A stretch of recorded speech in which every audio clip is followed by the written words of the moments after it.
Assalamualaikum warahmatullahi wabarakatuh.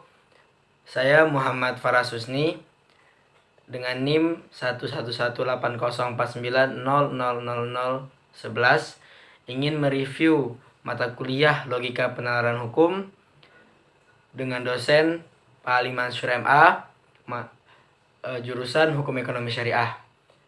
Baik, di sini saya akan mereview dari kelompok 1 hingga kelompok 6. Kelompok 1 itu membahas tentang ilmu hukum sebagai ilmu sui generis. Kajian hukum diempiriskan antara lain dengan merumuskan format-format penelitian hukum yang dilatar belakangi oleh metode penelitian ilmu sosial yang notabene-nya adalah penelitian empiris. Sehingga ditemukan kejanggalan-kejanggalan dengan memaksakan format penelitian ilmu sosial dalam penelitian hukum normatif.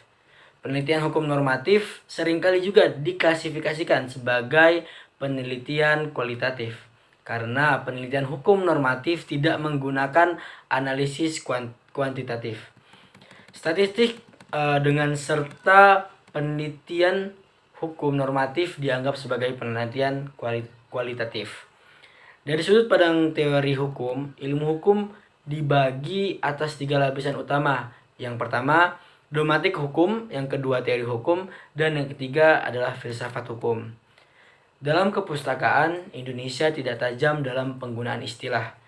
Istilah ilmu hukum di Indonesia disejajarkan dengan istilah-istilah dalam bahasa asing tersebut. Misalnya, istilah Rechtwetenschappoleh, Jan Giesels, dan Mark Van Hoek diterjemahkan dalam bahasa Inggris sebagai jurisprudence. Teori juga mengandung makna sempit dan luas. Dalam arti sempit, teoris adalah lapisan ilmu hukum yang berada di antara dogmatik hukum dan filsafat hukum. Teori hukum dalam arti ini merupakan ilmu eksplanasi hukum. Penelitian ilmu hukum normatif sejak lama telah digunakan oleh ilmuwan hukum untuk mengaji masalah-masalah hukum. Penelitian hukum normatif meliputi pengkajian mengenai asas-asas hukum, sistematika hukum, taraf, sinkronasi hukum, perbandingan hukum, dan sejarah hukum. Teori hukum merupakan ilmu eksplanasi hukum yang sifatnya interdisipliner. Eksplanasi dalam teori hukum sifatnya eksplanasi analisis, sedangkan dalam dogmatik hukum merupakan eksplanasi teknik yuridis, dan dalam bidang filsafat sebagai eksplanasi reflektif. Sifatnya interdisipliner, dapat terjadi melalui 2 cara. Yang pertama, menggunakan hasil disiplin lain untuk eksplanasi hukum, dan yang kedua dengan metode sendiri. Penelitian bidang-bidang seperti sejarah hukum, sosiologi hukum, dan lainnya. Permasalahan utama ialah apakah yuris mampu secara mandiri melakukan hal tersebut. Melihat dari segi objeknya, ilmu hukum dibedakan atas ilmu hukum normatif serta ilmu hukum empiris.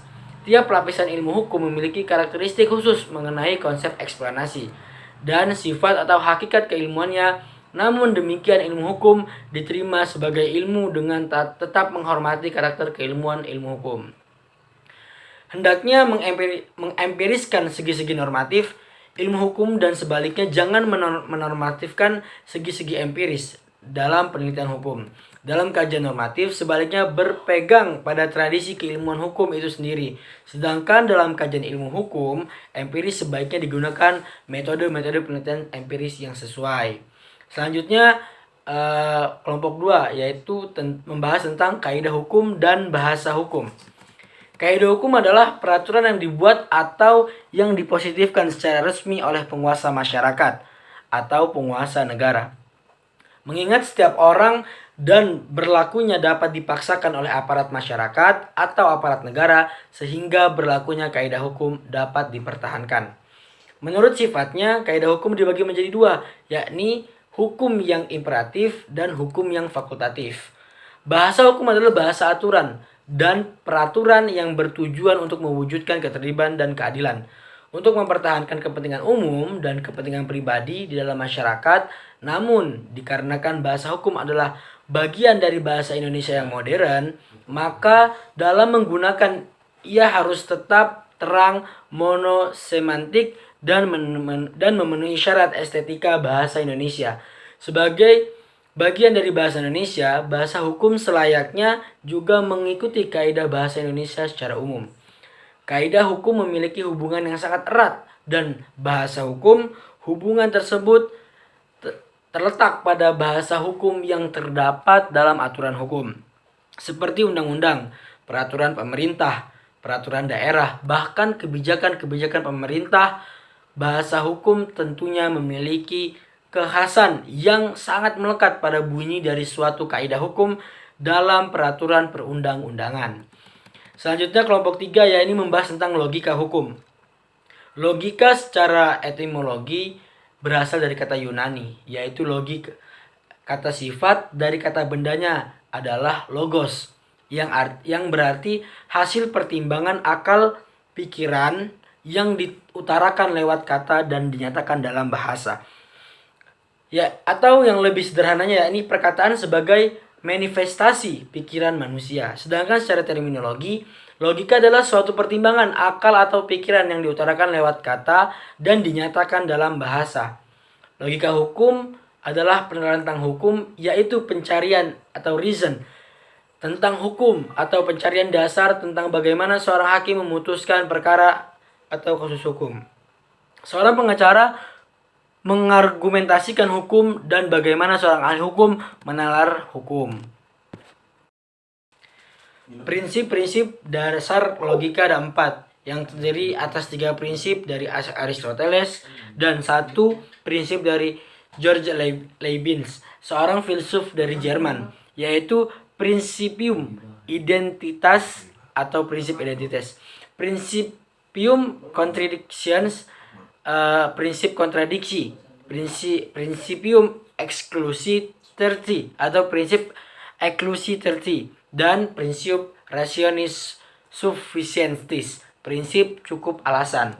Dalam praktik menggunakan logika atau penerapan hukum, terdapat 2 cara berpikir yang dapat kita gunakan untuk mendapatkan kebenaran, yaitu melalui metode induksi dan deduksi.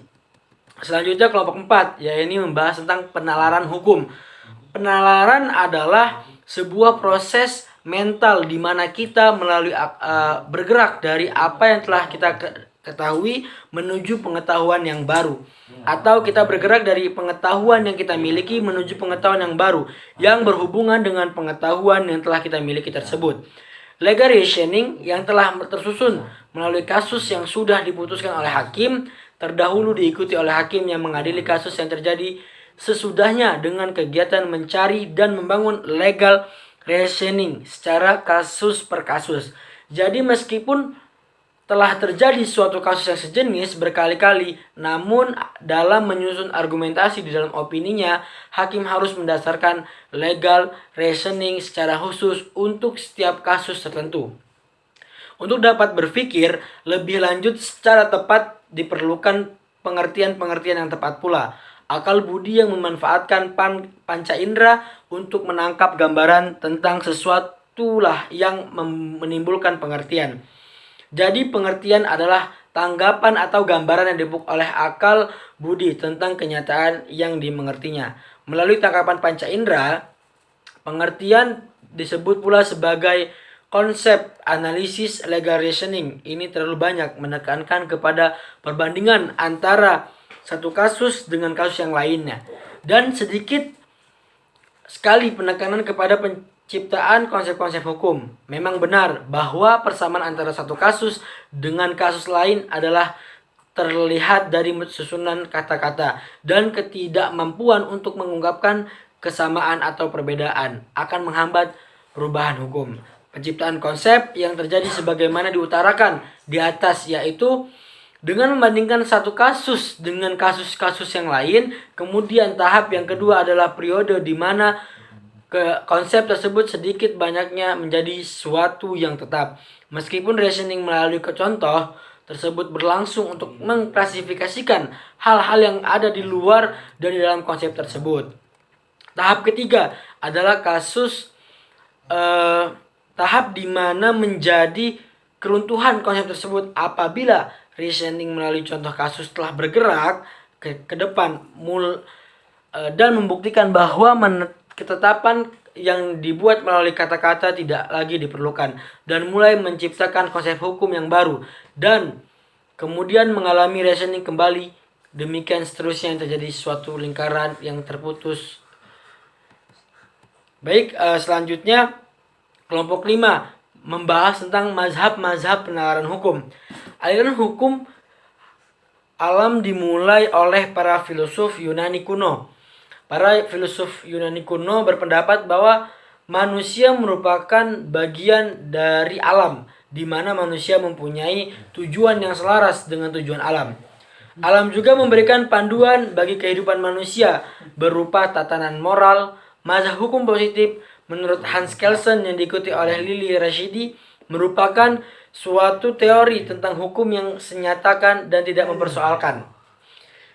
Senyatanya itu yakni apakah senyatanya itu adil atau tidak adil.